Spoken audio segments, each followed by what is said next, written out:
Sensin yılladım, ayım güneydim. Feyvime yalqım paylayan, adın qaytalar söyyen yüreğim. Men bildarin sayrayan. Sensin yılladım,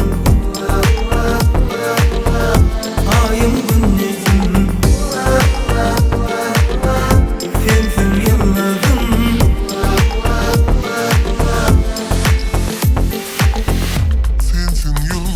Sen bana gerek, bu kıyıda derek. Seninki yürek, boyları derek. Asmana melek, saklama uzak. Dilinden bana bir söz gerek. Gel bile yarım dünyani, aylansak biz saylana. Tapman tayım sen yani, yer şarına aylana.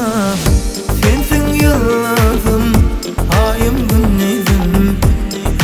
Sevime yalqım paylayan, adın qaytalar söyyen yüreğim.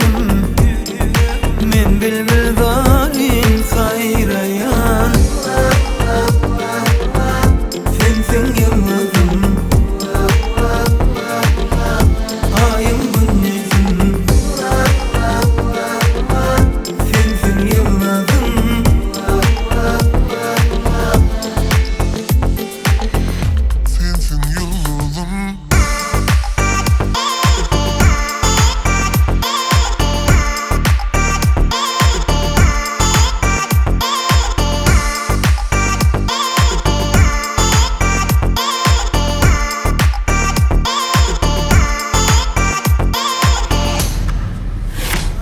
Göğnümü tapsam, nevini çeksem, kıyaca baksan, kırpın oksen. Güller eksem, yolunu sepsem, bana gerek sen canımı yaksan. Kara kara gözün karadın yar, kıyı kıyı karadın eredim yar. Beni yine toruna saradın yar, sara sara gitmen yaradın yar. Sensin yıllazım, ayım güneydim.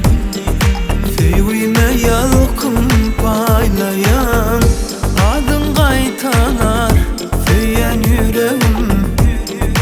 Men bilmem